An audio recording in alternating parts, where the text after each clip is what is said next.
अंतर्मन की सफाई के लिए सत्संग आवश्यक है। ये नहीं होता कि सत्संग एक सुना, दो सुने, तीन सुने। हम जिस देश में रहते हैं वो काल और माया का देश है। मन अपना खेल खेलता है, माया प्रपंच रचती है, जीव बेचारा उन दोनों के बीच में भूल जाता है। ये जीव किस काम के लिए आया था इसको पता नहीं है।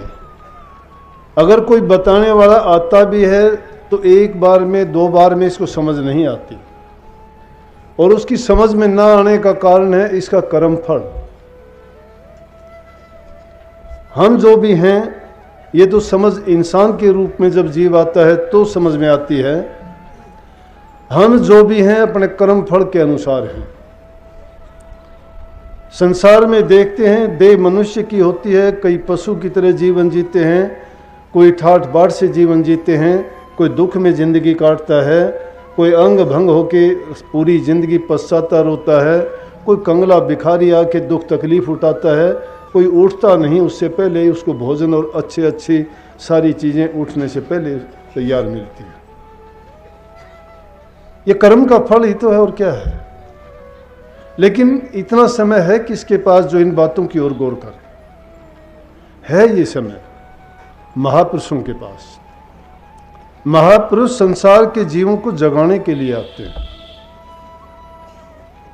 लेकिन अभागे वो जीव हैं जो जानबूझ के अंधे बन जाते हैं, समझवान होकर अज्ञानी बन जाते हैं, किसी चीज को जानते हुए भी उस चीज को वो अपनाना नहीं चाहते। क्यों नहीं चाहते? कि उनको संसार के भोग्य पदार्थ अच्छे लगते हैं, उनमें आनंद मिलता है, लेकिन उसके परिणाम को नहीं जानते। जब वो परिणाम मिलता है तो फिर उनकी जबान पर शिकायत के सिवाय और कुछ नहीं होता। कहते हैं कि मेरे साथ ऐसा क्यों हुआ। जो कुछ होता है अपने कर्म के अनुसार होता है। तुलसी साहब कहते हैं बनी बनाई बन रही और बनन की ना, तुलसी धोखा मत दरो मगन रहो मन में। ये बनी हुई है। हमने किसी को कभी दुख दिया होगा, आज हमें दुख देता है। हमने किसी को पहले सुख दिया होगा, आज हमें सुख देता है। किसी का कोई काम पिछले जन्मों का अधूरा रह गया होगा, अब पूरा करने के लिए आए हैं।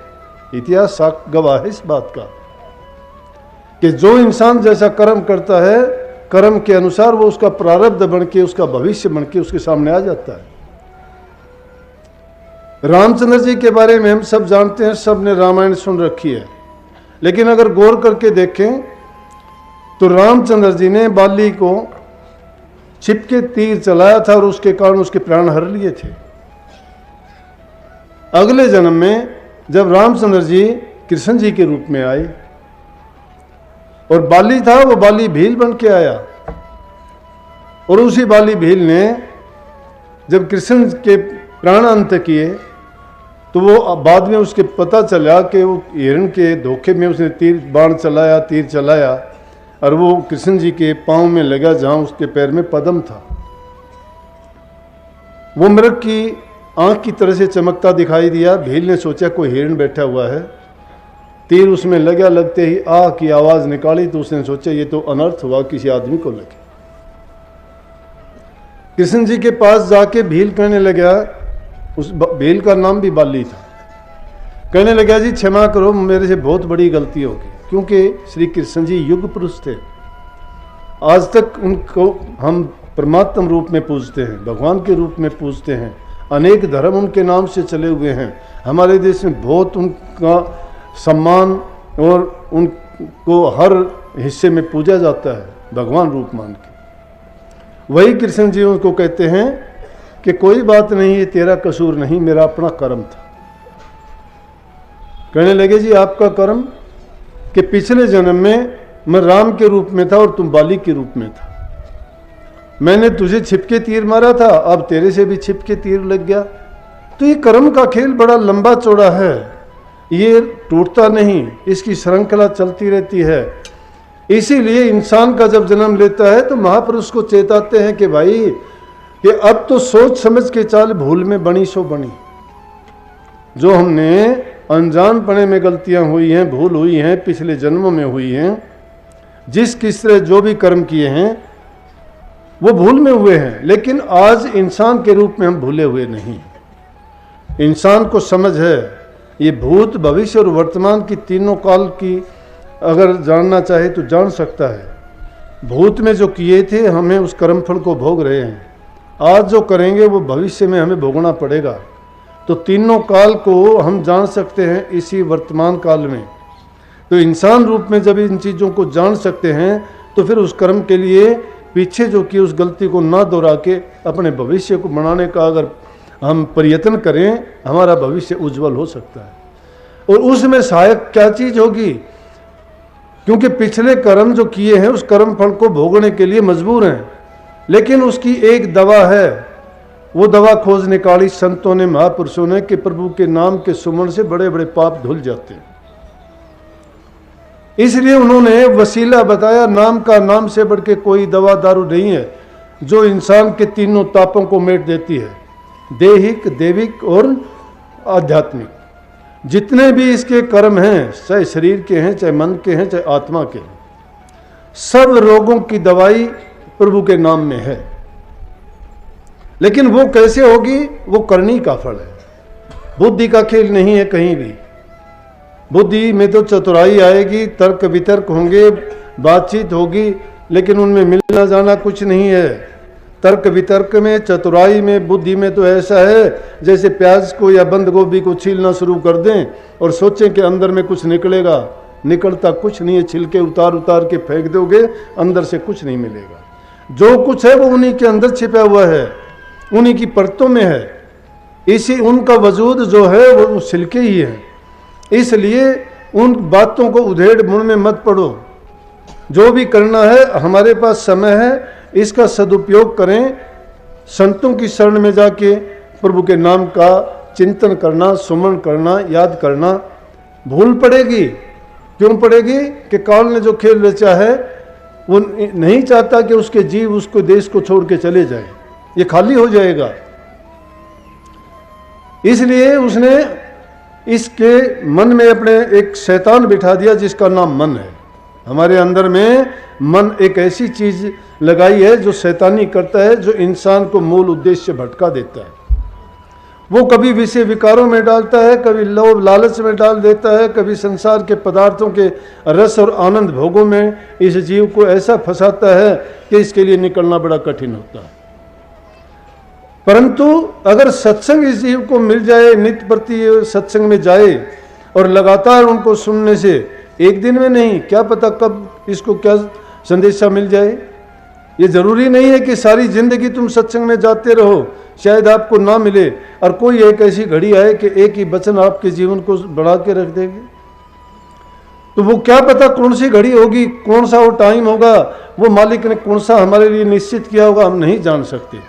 परंतु जो अच्छी जगह में जाओगे, अच्छे इंसानों के पास बैठोगे, अच्छी संगति करोगे, तो आपकी बुराइयां धुलती चली जाएंगी और अच्छे गुण आप में आने शुरू हो जाएंगे। क्योंकि जो जगह बुराइयों ने ले रखी है उसमें अच्छी चीज़ ऐसे नहीं समा सकती जब तक वो नहीं निकलती।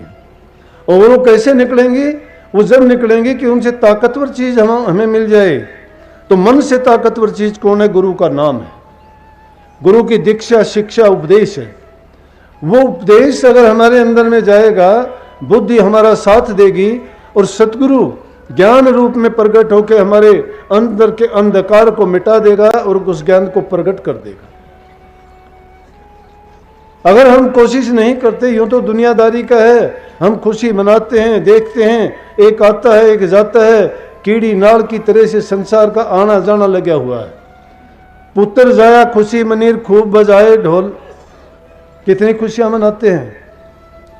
खूब बजाए थाल, आवागमन लाग रहा जो कीड़ी का नाड़। कीड़ी का नाड़ जैसे कुछ कीड़ियां आपको जाती मिलेंगी, कुछ आती मिलेंगी, कुछ मुंह में सामान लिए हुए हैं, कुछ खा लिए जा रही हैं। इंसानों की भी संसार की यही हालत है। उस कीड़ी नाड़ की तरह से कुछ यहाँ से बहुत कुछ लेके जाते हैं और कुछ खाली हाथ मलते जाते हैं, पछताते जाते हैं और कहते हैं कि यूं ही आए और यूं ही चल दिए। ये बुद्धि विचार नहीं है, करनी का है। करनी का मतलब प्रैक्टिकल करो, उससे जो भी सुनते हो उसको करके आजमा के देखो।